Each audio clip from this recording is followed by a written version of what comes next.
Our emphasis in heartfulness is not just becoming spiritual. Our emphasis is balancing both lives, our bhautik jivan as well as spiritual life. We need to balance them, integrate them, that even when I'm doing my bhautik duties, for example, going to office, doing my business or looking after my home, while doing all these things, material things, it must have the undercurrents of spirituality.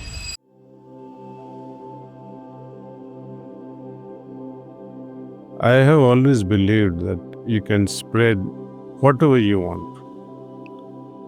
I will bring in some different business aspect, If you have developed a good product that can increase, for example, the mangoes in your farms, the size and the numbers of mangoes and the flavor, the product that you have used, the fertilizer that you have used is a proof.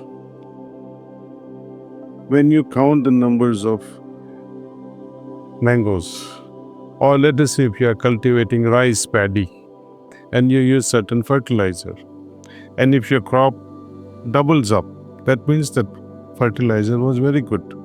In Sahaj Marg, with meditation, we are the fertilizers and we are the products and we are the qualities. So we have to prove it through our lives. Not by counting how many people I have introduced, how many people I have brought to spiritual path. No. How if I have been able to change my life, how I have been able to turn around and become very spiritual person. And our emphasis in heartfulness is not just becoming spiritual. Our emphasis is balancing both lives, our bhautik jivan as well as spiritual life. We need to balance them, integrate them, that even when I'm doing my bhautik duties, for example, going to office, doing my business or looking after my home, while doing all these things, material things, it must have the undercurrent of spirituality. It must have the fragrance of spirituality. Otherwise, spiritual practice is of no use. I meditate in the morning and next thing I do, I shout at my wife and say, "Hey, you didn't bring my hot tea in the morning." What is the point of meditating? Or you go to the office and start shouting on people. No, that you are undermining the whole thing and actually you are destroying your own spiritual state. Might as well don't meditate. So meditation has to impact my life from inside out. That half hour of meditation must extend as long as we can during daytime. And if possible, 24/7. From Turiya, we enter into a state of Turiya Tit. You are always in that relaxed state of being, which is a Turiya Tit state. And it is possible through this heartfulness way of meditation, aided by pranahuti. It becomes very simple. Only thing you need is, do you really want it? Then it will come. If you can comprehend it, then my Lord, I would like to have this particular state. Before you even finish the sentence, it will descend in your heart.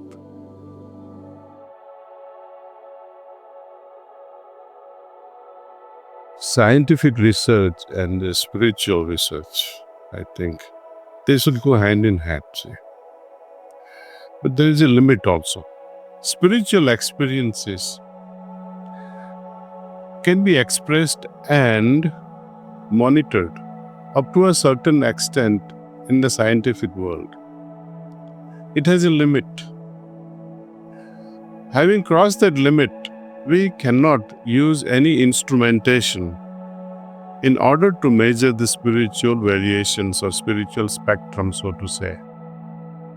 In the scientific world, there are many gadgets they are now using to monitor the change in consciousness.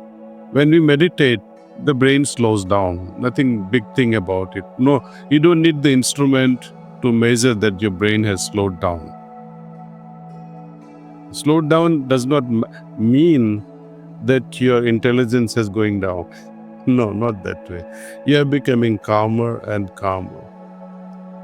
You are able to now move away from this neural network firing, to a different dimension altogether. We transcend the thinking process. Now, how are we going to measure this transcendence of the mind? When mind is inactive, kind of. But mind you, I tell you, mind is super active. During samadhi state, universe is not big enough. When this consciousness expands during the samadhi, how are we going to measure that infinity in a small gadget? I can only pray. We can all pray together and say, hopefully one day scientists may be successful. God bless them with that, so that others can have more confidence in spirituality. If that serves the purpose, wonderful. But I did find something very exciting. For example, certain states in samadhi up to a certain extent, which our shastras call it as turiya state. Turiya state means fourth level of consciousness. We have this waking consciousness where we are interacting with each other. Then as you are trying to go into a sleep mode, we pass through various states like REM or dream state, and then a deep sleep state. So those three states are known to us. Fourth is this turiya state. Now, what is the difference between deep sleep state and turiya state? Fourth level of consciousness, which is samadhi in another word. In sleep state, when we are in deep sleep state, delta wave appears, means the wave frequency is about 3 to 5 hertz per second. Similar thing also happens when a person is in samadhi.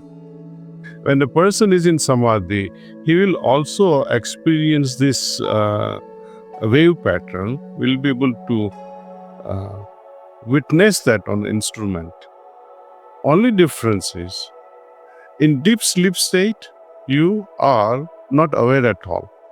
In samadhi, when this delta wave appears, you are fully aware. You are entering into a cosmic consciousness, universal consciousness, where not only you know about what's happening here around us, but at a certain level of consciousness, you can also feel what's happening around the world, the universe. And there is still another level of consciousness, we call it Turiyatit, means going beyond this fourth level of consciousness.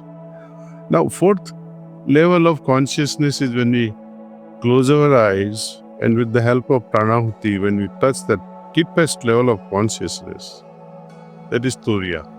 But when through practice, we are able to experience this Turiya-like state, even with open eyes during our working hours, or while you are cooking or you are eating or partaking with various activities, and still you are able to maintain that level of consciousness, apprehension is only this much, that there are not many things that we can measure. Are we able to measure the speed and position of electrons? We're not. No, people laugh when we talk of this wave thing and particle thing, all those things. We are not able to detect all those things. We don't even know for sure what is the nature of this electron. Is it particle? Is it wave? So we keep on struggling with limited thing, which is even like things like electron, proton, neutron, and who knows what, tachyon particles also. Those are imagery. All these things are imagery. If we are limited with such limited aspects of atoms, can we imagine the limitless, which is smaller than the smallest and bigger than the biggest, as our Upanishad speaks about? So there are limitations, but with advancement in especially this neurophysiological sciences, neurology, I think we are able to see, we are able to witness beautiful effects of just closing your eyes and meditating with love.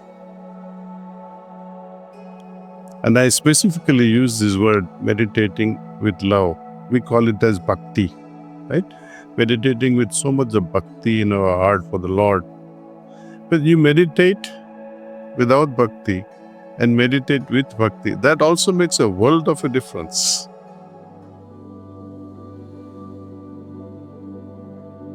Bhakti is an outcome of your sadhana. Premature bhakti, premature faith, premature love doesn't work in spirituality.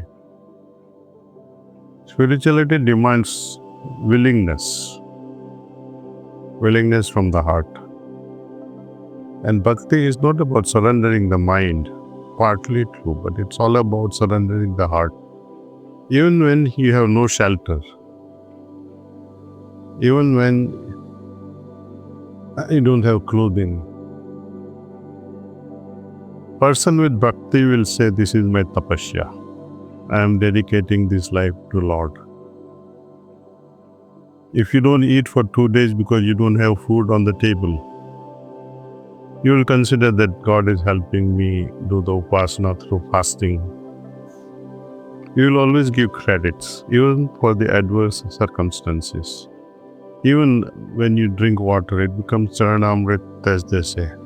When you do seva, when you are performing your duties in the business world, your mindset is such, since you are connected with the God or Master, that everything is dedicated. So your business world also becomes some sort of seva or service. It's a matter of attitude, that's all.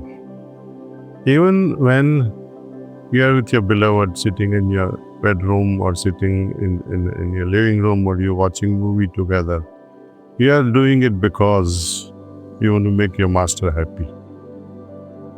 Both are in sync.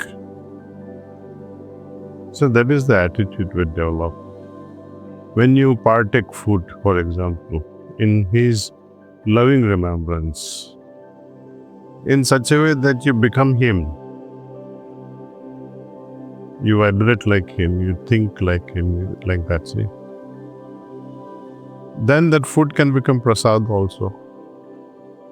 So it's up to us how you convert your activities so that it is lifted to a next level.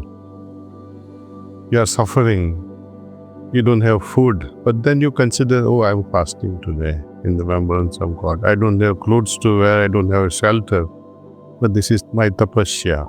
You're not complaining anything. In bhakti, no one complains. True bhakta doesn't complain. In fact, for everything, and people who has everything, how will you submit yourself? People with everything. Become grateful for everything that we have. Truly grateful that I need nothing more. That doesn't mean that we don't earn more money. So this is a fallacy people have. People especially following spiritual paths, religious systems.